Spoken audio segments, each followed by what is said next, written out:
Come on out to Mississauga, it's the greatest place around. Where on a quiet evening you can watch the sun go down. And if you should need a friend, there are plenty to be found. That's why everybody loves that good old Mississauga. Hello, and thank you for joining us here on Ask a Historian. I'm Matthew Wilkinson, historian with Heritage Mississauga. Please send in your questions to history@heritagemississauga.org as we explore the fascinating stories of the city of Mississauga together. Like, subscribe, and follow us, and stay up to date on all the heritage happenings with Heritage Mississauga. As part of this program, we will be exploring moments, memories, and milestones from the past 50 years with past and present civic leaders as part of the City of Mississauga's 50th anniversary. On this week's episode, we are thrilled to be joined by former City of Mississauga Mayor and current leader of the Ontario Liberal Party, Bonnie Crombie, as we explore her personal perspectives of moments and milestones for the City of Mississauga's 50th anniversary. So thank you, Bonnie, for joining us here on our Moments and Milestones series for the City of Mississauga's 50th anniversary. Thanks for having me, Matt. It's an honor to be part of this. Well, I'm delighted. This has been a fascinating series to explore memories and kind of this perspectives of looking back in time on the city's kind of how we got to where we are, and you've played a major role in that shaping of the city for a number of years, not only as mayor but before that as councillor and a longtime resident. And just excited to share your memories and perspectives on that. Certainly I've interviewed a number of your former colleagues on council, including one Nando Yannick, and now the chair of Peel Region, and commented glowingly on working under you and your leadership. So a lot of people have kind of gone a hat tip to you as well over the course of the interviews. But I just want to jump right in and just kind of explore your personal connections to the city. And what are your personal connections? When did Mississauga become home to you? Year 2000, we had spent many years living in Bloor West Village. And then my former husband at the time had an opportunity to work in Vancouver.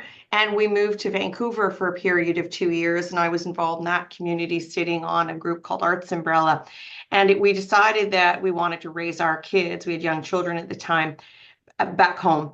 And so we decided to move back. He took another job and we chose Mississauga as the place to raise our children, not Bloor West Village. We thought we could get more home for our money. We loved the community. Hazel McCallion was iconic.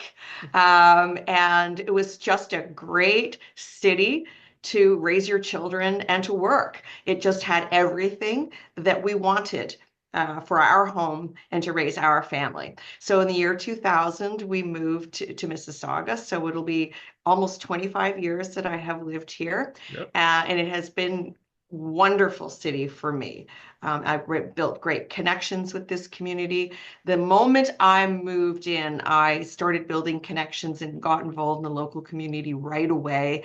And it just felt like home. It felt like where I belonged and where we all belonged. And I was so grateful for the advantages that Mississauga gave me and my family and the wonderful upbringing I was able to give my kids here. I'm just doing the math in my head. So you move in 2000. Did you aspire to public office? Because you served. I mean, you went into provincial politics, I know, and into politics. But was that always a calling for you? So I've been involved with the Liberal Party since I was a teenager. Okay. Handing out flyers, knocking on doors, helping write policy, putting up signs for mayors. Back in Toronto, Art Eggleton was a good friend, and we put up signs for him. We always, did the comms or the door knocking for local candidates, no matter where we lived. Okay. So I've been involved for many years, but of course went on to do an MBA and have a business career. And I worked at McDonald's Corporation in the US when we lived there, the Walt Disney Company. When we moved in Toronto, I worked for the Insurance Bureau of Canada. I had a startup with some partners called Cargo Cosmetics. So I've always been involved Okay. but at the organization as a volunteer for many years. But I really didn't aspire to put my name on a ballot. Okay. But I had been asked many times. The first time I was asked to run provincially in Mississauga Lakeshore, but it was Margaret Marland, who was an iconic name here and a Yep. wonderful person. And I thought, I don't want to run against Margaret Marland. I think she's terrific. And ended up that Tim Peterson ran, and he actually won that campaign because Margaret decided to retire. Right. And I thought, oh my gosh, that could have been me. And at that time, I thought, well, maybe this is something I should think about. I've had a great business career, raising my kids, and now I'm very involved in the community, and we can talk about some of the organizations and Yes. boards I sat on. And then I was approached later on, once again, to run federally, and then I did take that opportunity. Right. I was involved in a leadership race back in 2005, 2006, 2007, and was asked to run, and I ran for an open nomination in Streetsville. I mean, I And, remember that. and I ended up being the member of parliament for Mississauga Streetsville in 2008. Yep. And then from there, I mean, you end up with Ward 5 in Mississauga before your run as mayor, and Yeah, yeah, so sure. So when I got to Mississauga, I wanted to get involved right away. And I knew some individuals who were involved in Credit Valley Hospital. That was before the hospitals merged and became the Trillium Health Network. right. But I got very involved and sat on the hospital boards and fundraising committees and was a community fundraiser. But I was just that community volunteer, whether it was on local residents associations, the children's parent teacher associations. I came to know Hazel at different events and galas around the city that I also attended, and she knew that I had been serving on the Arts Umbrella Board back in Vancouver when I lived in Yeah. Vancouver for those 2 brief years. And she used to call me that woman from Vancouver who sat on that arts group. And then she said, let's put her on the blue ribbon panel on the arts. And I kept reminding her, I only lived there briefly, Madam Mayor. And Mississauga is my home and will continue to be my home. And she appointed me to the Blue Ribbon panel to look for more sustainable funding to the arts. And Yep. Bob Gillespie was our chair, and I was I was elected the vice chair of that group. And we went on to make a series of recommendations of funding of the arts, and with respect to the mayor's galas, and put a lot of made a lot of different recommendations that hold true today, quite frankly. So it was a very positive relationship back then. I love the fact that your commitment to service is rooted in that origin of, the In volunteer service. volunteerism Yeah. and community volunteerism is where my commitment to service was. So I got elected federally, as you well know, but it was only one term. I like to say I took the early retirement package, but unfortunately, Stephen Harper, Prime Minister Harper, had a majority government, and the Liberals were reduced to 35 seats. Yep. And Hazel came to my election night. It was a volunteer celebration party, my election night party, and said, you've been a good member of parliament, speaking up for Mississauga. It's too bad you were defeated, but there's a room on my council if you want to run, because a councillor named Eve Adams had been elected federally. Yep. And there was and the council was about to vote that they would have a by-election in Ward 5. And I really thought, I licked my wounds, quite frankly, over the summer, and thought, I am committed to public service. I love this community. I want to serve here. And so I put my name in just about the last day to run in that by-election with 26 other It was people, a big election, including the current mayor, Carolyn Parrish. She ran as well. Jake Deere, Yep. the husband of Eve Adams, who was Peter Adams, and the woman who came in second last time. I think her name was Simmer Anand. And somehow, serendipitously, I won, not by a big margin, but I won, and I got on council, and I was very dedicated, and I created the new Malton Business Improvement Area while I was on council in Ward 5. We created a hockey league for underprivileged, low-cost league for kids who couldn't afford but wanted to try hockey. We had all the equipment donated and the ice time donated up in Malton, and it was a wonderful experience. And then one day, Matthew, I got a call, and it said, the mayor wants to see you. And I thought, that knock on your door when Yeah. the boss wants to see you. And I thought, oh no, what have I done wrong this time?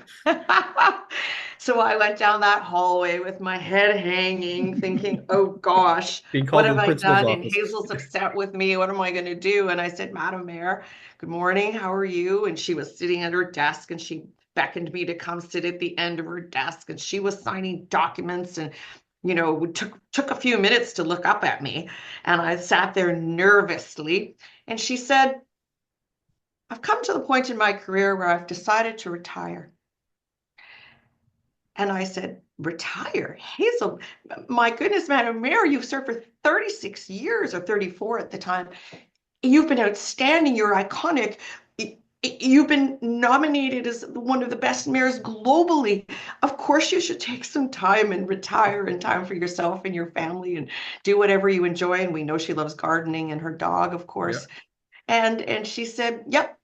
And I just want to tell you that because I think you should put your name forward. And all of a sudden, Matthew, I thought, wow, here I am, ran to be counselor to continue to serve the community, always saw myself as a federal member, but now the mayor, who I adore, we all adored, Hazel, is saying that she thought there was something in me that could lead the city.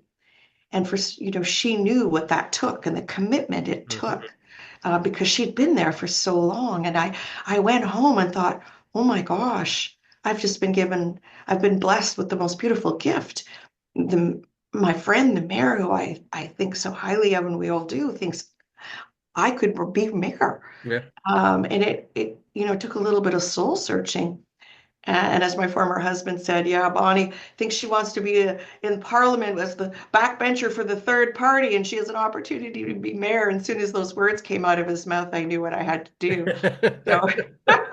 Well, it is remarkable. I mean, we all, we get to where we are in part through the shoulders of giants we stand upon, right? Like Right. I don't know, someone opens a door for others, and I think it's a marvelous story of Right, and you pay that forward as well. And exactly. but then Matthew, the story doesn't end because I had to run against a good friend. Hmm. Steve Mahoney is somebody I had a lot of respect for. The Mahoney family. Katie had served with me. Matt and I are fast friends. We are very Yep. close colleagues on council. He's the deputy mayor today. I think so highly of him. And I had to run against a man, Steve Mahoney, who was the guest speaker at my very first fundraiser. It was heartbreaking Mhm. because we were, good friends and allies. But unfortunately, we did. And at the end of the day, I had been, very involved in the community and active, and people knew my name. And I had the blessing of Hazel. After the advance polls closed, she came out Yep. and said that she favored my platform. She thought it was more progressive and embraced intensity, densification, public transit, which we knew we had to do to grow as a city. And so there we are. And suddenly I'm now the new mayor. And I'm so honored to have served a decade, honestly. And I think I left a beautiful legacy behind.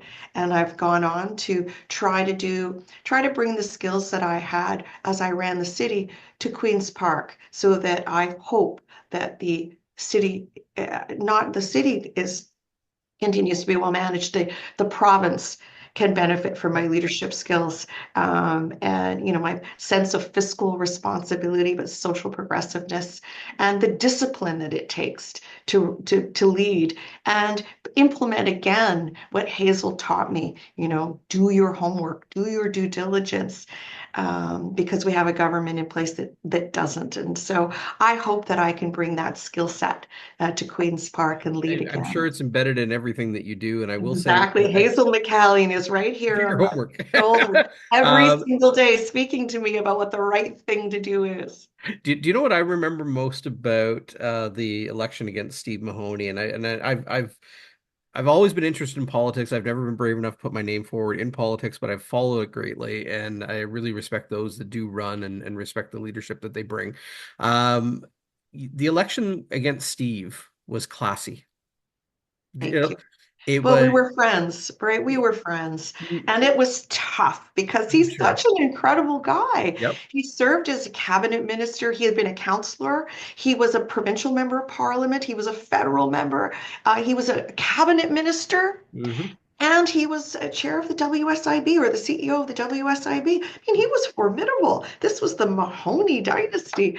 And I thought this little old Bonnie, Polish daughter of Polish immigrants and soccer mom, you know. But Well, our city has really to me it turned a new chapter under your direction. right. And people are feel very comfortable electing women in Mississauga. Let's just say Yep. Hazel for 36 years, me for 9, and now you've elected a new female mayor. Yep. So this city, I think our favor is electing female politicians. I have no problem following the leadership that's been before us, and I just again charting a course for Mississauga. Was it difficult? This is not one of our scripted questions, but reflecting on your time as mayor, you have what must be the unenviable task of following the icon, right? Yes. But also in a sense, I always view that also as a change in the chapter of Mississauga. I know we're looking at the 50 years, but within that time period, Mississauga is evolving, and I think that's a major step in our physical and geographical evolution under Yeah. the time that you are mayor Yeah. on charting that future course for Mississauga. Um, I I think even Hazel recognized we needed a younger generation to lead, yeah, new ideas, new technology, embracing what was before us. I mean, she created a city we chose to live in, raise our children in, stewarded us, built us up. But to write the next chapter of the history was going to take someone different, someone to embrace new ideas. And by that, I mean, we were built around very wide boulevards. Gas was cheap, land was cheap, large 4-bedroom homes, picket fences, 2-car garages. But that's not an efficient way of building, we've learned today. We needed to embrace more density and more intensification. We needed to embrace public transit. We needed to embrace modern new technology. And, I often said as mayor, I wanted to continue attracting investment into Mississauga, and I very successfully did so, as she did. I learned that from her, and I thank her. But I wanted our children not only to work here, but to live here. And the price of homes had escalated. Land was expensive, real estate was expensive. And the only way we could build housing that everyone could afford, newcomers who were coming to our city because they recognized the great quality of life we had here, and the job opportunities here, and our own children, was if we built more homes that were affordable and in different formats. Townhomes, stacked townhomes, larger multi-res complexes, fourplexes, sixplexes, low rise, high rise, a mix of things that could accommodate everyone. And that took a different kind of leadership.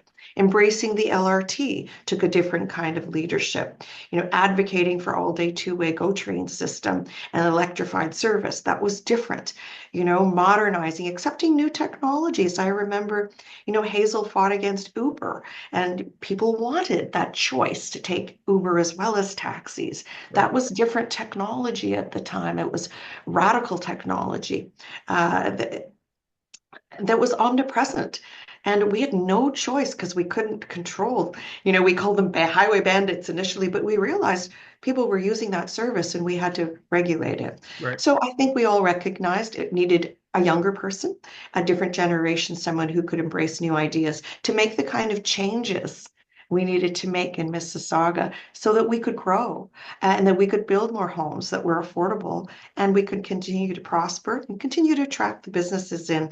I can't tell you how I used to fly around on trade missions and sign deals with CEOs. Matt, if you have time, I have one great story. Please.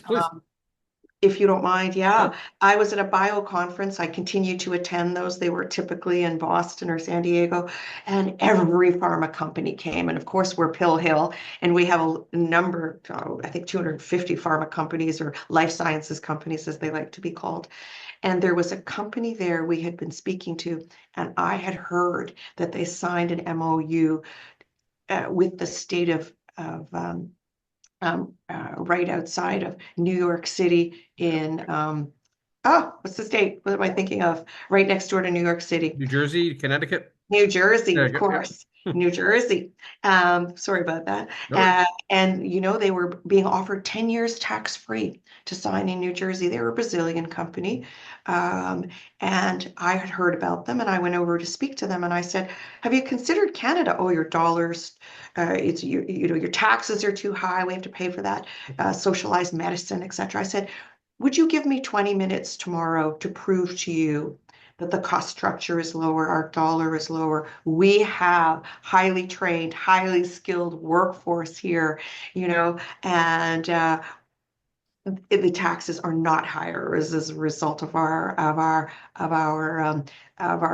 publicly funded health system. You will see that you will make your money back and much sooner than your 10-year investment that they're giving you 10 years tax-free. And they said, okay, that sounds interesting. We hadn't thought about Canada, so sure we'll.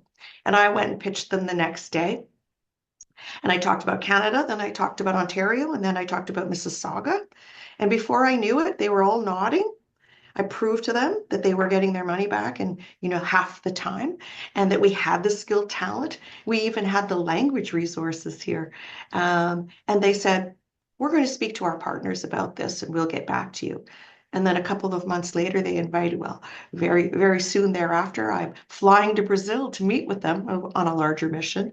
And sure enough, I had sized up Brazil at the time, and not only did I pitch about our economic conditions of growth, our lower dollar, our lower salaries, our highly trained workforce, and I noticed the insecurity in Brazil and the safety issues and the concerns about traffic and congestion. And I told them that their children would walk to school without supervision of their parents or otherwise, and ride their bikes in their neighborhood because it was safe here, and that we had Portuguese speaking people here, and that we had the talent. And they took that $58 million investment in New Jersey and brought it to Mississauga, and that company was BioLab, and they're still here and still growing today. Wow. And they brought jobs and a huge investment. So that's the kind of thing I'm very proud of, that legacy. Sometimes you have to be on the ground looking eye to eye at those CEOs to persuade them to sign those deals. And I was very good at that, as was Hazel. I learned from her. You have to create those relationships. It's all about relationship building. The greatest champion and salesperson for the city of Yes, she was. Yes, she was. And it was tough to follow her. But we owed her so much. And I always honored her. Yes. Always. I always thanked her for what she did. I chose this city because it was a wonderful city. She had created it and she stewarded it, the building of it, the development of it. And so I hope I was very gracious with her legacy. I always took every opportunity to honor her. I very soon thereafter gave her keys to the city. Yeah. And we, of course, had many namings for her, including the public library, downtown library when I was. I was going to say her name will be forever attached to our city, but to be honest, so will yours. I know it's again the impossible position to follow, but there are those who have mentioned you as one of those giants that have helped shape the identity of the city. So I'm very honored. I'm very honored to have had that opportunity, because it is an honor to serve, especially after such a great woman. I always pitched myself, and I just didn't want to disappoint her, and so I'd call her and say, is everything going okay? It's a big change, Hazel. Are you okay with it? It's a big change. And she'd say, you're on the right track. Thank you for everything you do. You and your council are doing a great job, in her raspy voice, Somebody once told me about following in Hazel's footsteps was like buying your parents' house, but then remodeling it. Oh, I love it. It's so true. It's so true. I have so many Hazel stories, but the one I remember the most acutely is driving with Hazel one day.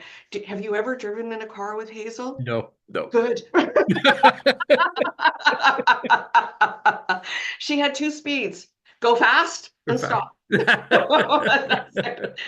in the car. We were at an event together, and I didn't have my car. My son had dropped me off, and she said, don't worry, I'll take you home. And I got in the car, buckled up, and she took off right away. And I said, Hazel, we're going north. I live in the south. I live down Mississauga Road. What'd you say? And then she turned the car around.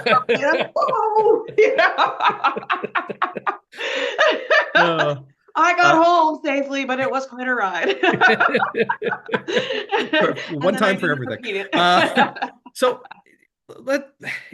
you have this background of volunteerism in the community, of kind I of do. shaping your perspective of Mississauga through the commitments you've given to others.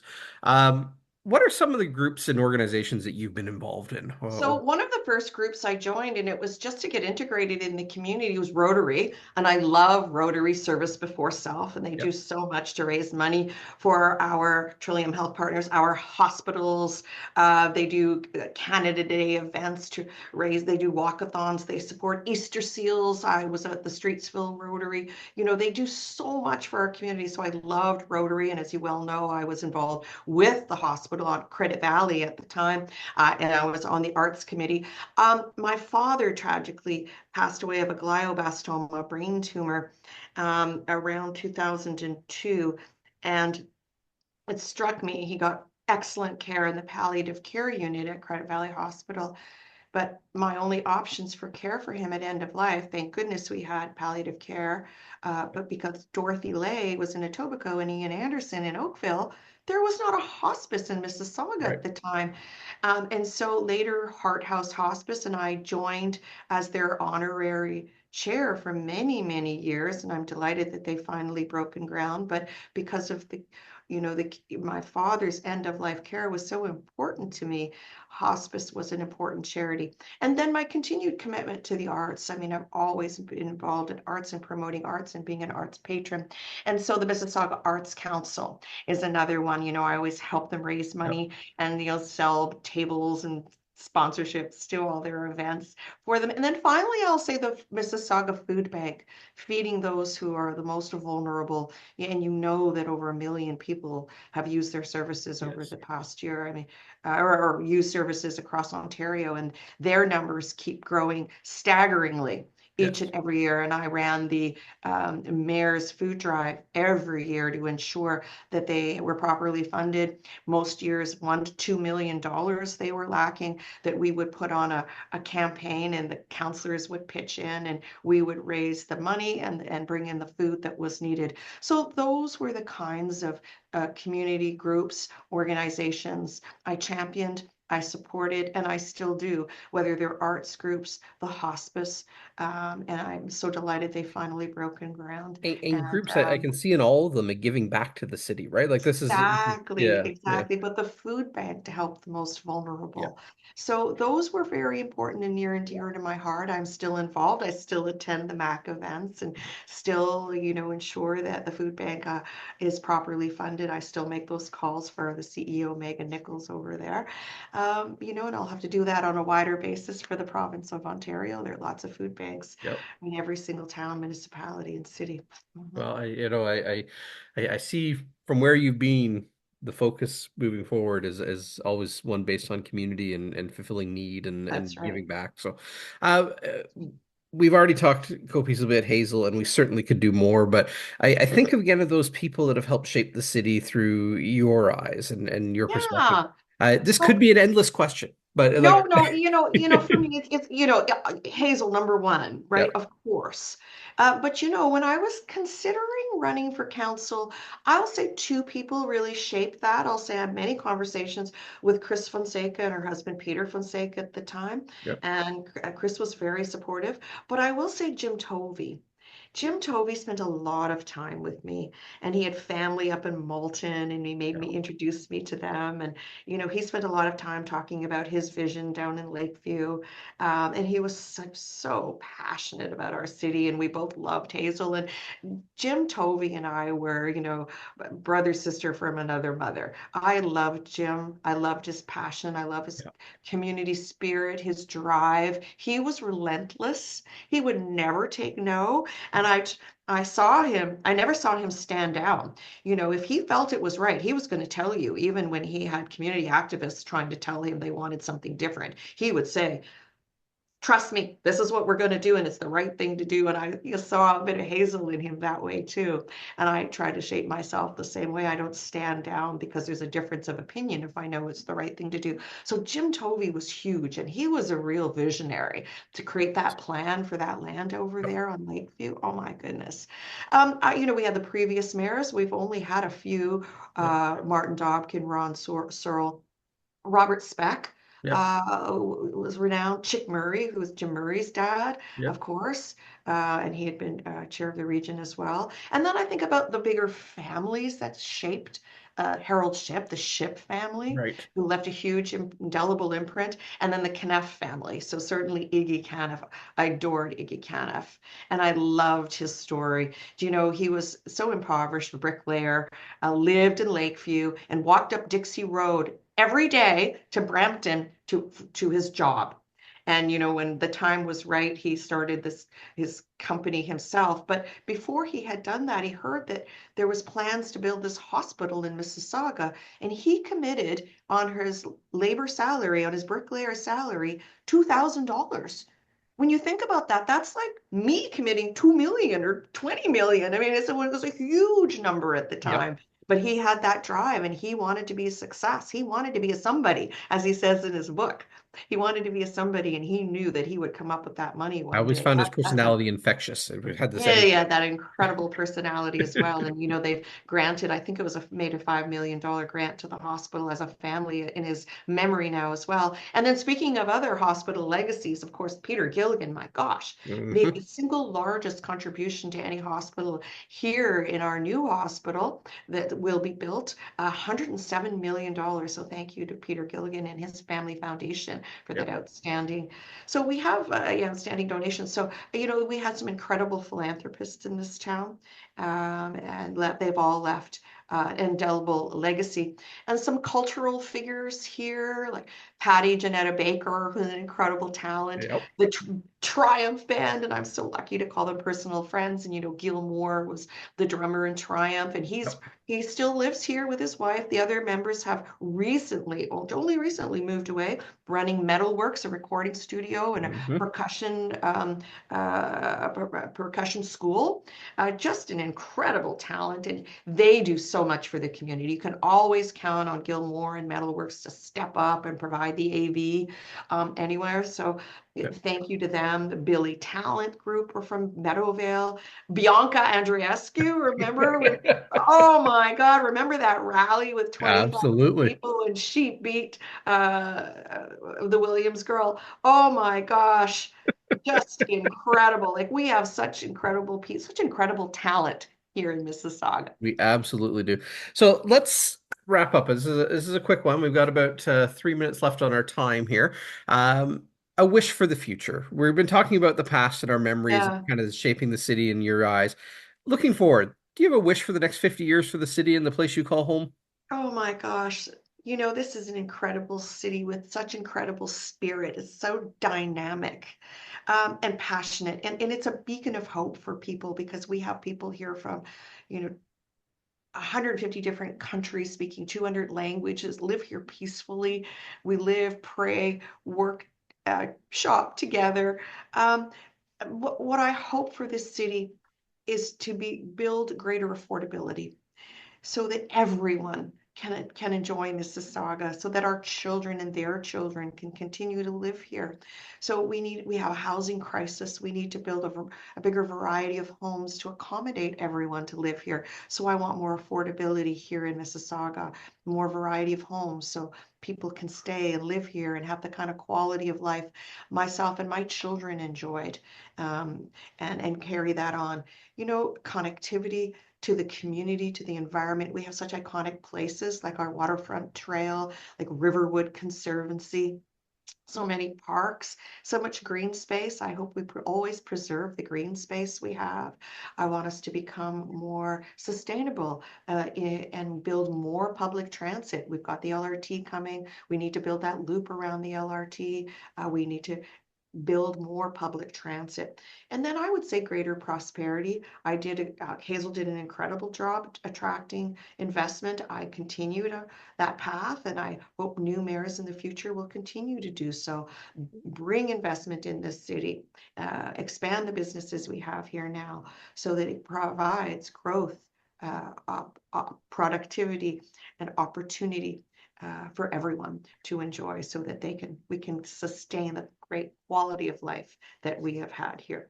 I couldn't have asked for a better wish for the city. Yes, it's Bonnie, thank you so very much. I know your path is different from the city now. You've gone beyond looking the province wide, but I'm confident that it comes from a place of passion and a place of care for the community. And And I wish public you nothing service. but the success in your future endeavors. But I know Mississauga is near and dear to your heart and always will be. So Always will be. I Thank you so much, I Matthew. thank you personally as a resident and as someone passionate in the city. You've always been open and willing to chat, and I really do appreciate it. And thank you so much for taking the time. Thank you for having me today. Thank you, Matt. Take care. Thank you for spending some time with us here on Ask a Historian. And thank you also to former Mississauga Mayor Bonnie Crombie for sharing her moments, memories, and milestones for the City of Mississauga's 50th anniversary. Like, subscribe, and follow us, and we will see you on future episodes here with Heritage Mississauga.